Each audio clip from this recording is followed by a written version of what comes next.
வணக்கம் மக்களே, welcome back to our channel இனிய பயணம் கேக்கு. இன்றைக்கி நம்ம எங்கே இருக்கோம்னா கன்னியாகுமரி மாவட்டம். கன்னியாகுமரினாலே நமக்கு ஞாபகம் வருது திருவள்ளுவர் சிலை, விவேகானந்த பாரதம். ஆனால் நம்ம இன்றைக்கி எப்பவும் போகக்கூடிய அந்த இடத்துக்கு நம்ம போகணும். நாம் இன்றைக்கி வந்திருக்க இடம் என்னென்னா அதிகமாக யாருக்கும் தெரியாத ஒரு இடம். அதுதான் முட்டம் பீச். இந்த பீச் எங்கே இருக்குதுன்னு பார்த்தீங்கன்னா நம்ம நாகர்கோயிலேருந்து ஒரு 20 கிலோமீட்டர் டிஸ்டன்ஸில் இருக்குது இந்த முட்டம் பீச்.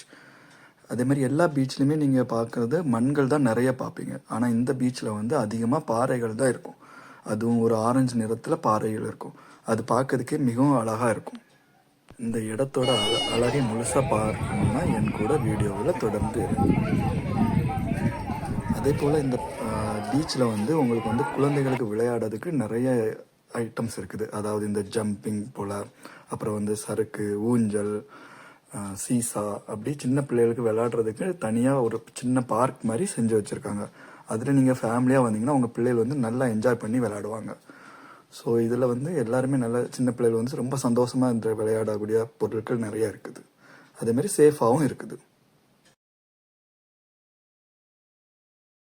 இந்த பீச்சுக்கு உங்கள் குழந்தைகளை கூட்டிகிட்டு வந்தீங்கன்னா அவங்க ரொம்ப சந்தோஷமாக இருப்பாங்க. ஏன்னா அவங்களுக்கு நல்ல டைம் பாஸ் ஆகிறதுக்கு நிறையா ஆக்டிவிட்டிஸ் இருக்குது இங்கே. இந்த முட்டம் பீச்சோட ஸ்பெஷாலிட்டியே இந்த பாறைகள் தான். இயற்கையாக அமைஞ்ச இந்த பாறைகளுக்கு மேலே நின்று நம்ம இந்த கடலை ரசிப்பதே ஒரு தனி சுகம்தான். இங்கே அலைகளின் சத்தம் ரொம்ப அதிகமாக இருக்கும். அந்த சத்தத்திலேயே நம்ம மனசில் இருக்க கவலையெல்லாம் கரைஞ்சி ஓடும். நீங்கள் அதே மாதிரி இங்கே வந்தீங்கன்னா ஈவினிங் கண்டிப்பாக இந்த சன்செட்டை பார்த்துக்கிட்டு போகணும். அதாவது சூரியன் இந்த பாறைகளுக்கு இடையில மறைகிறது ஒரு தனி அழகு. அப்புறம் நண்பர்களே, இந்த பீச் ரொம்ப ஆக்ரோஷமாக இருக்கும். அதாவது அலைகள் ரொம்ப வேகமாக இருக்கும். அதே மாதிரி இந்த பாறைகள் வழுக்கும் தன்மை ஜாஸ்தி உள்ள பாறைகள். அதனால இங்கே நீங்கள் ஃபோட்டோ எடுக்கிறது கொஞ்சம் சேஃபாக இருந்து ஃபோட்டோ எடுக்கணும். ரொம்ப பாறையோட விளிம்புக்குலாம் போய் ஃபோட்டோ எடுக்கக்கூடாது. இது குளிப்பதற்கான பீச் கிடையாது, நாம் ரசிப்பதற்கான பீச். ஸோ நீங்கள் அடுத்த முறை கன்னியாகுமரிக்கு வந்தீங்கன்னா நீங்கள் முக்கியமாக பார்க்க வேண்டிய ஒரு பீச்சாக இதை வச்சிடுங்க.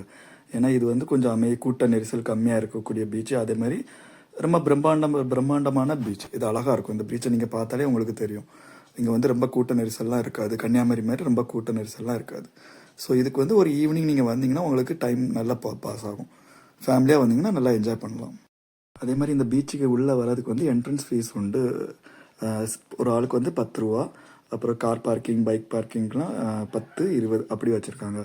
அதே மாதிரி இங்கேயே உங்களுக்கு உள்ளே உங்களுக்கு ஸ்நாக்ஸ் வகைகள், டீ, பழபஜ்ஜி, அப்புறம் கிழங்கு, அப்படி நிறைய ஐட்டம்.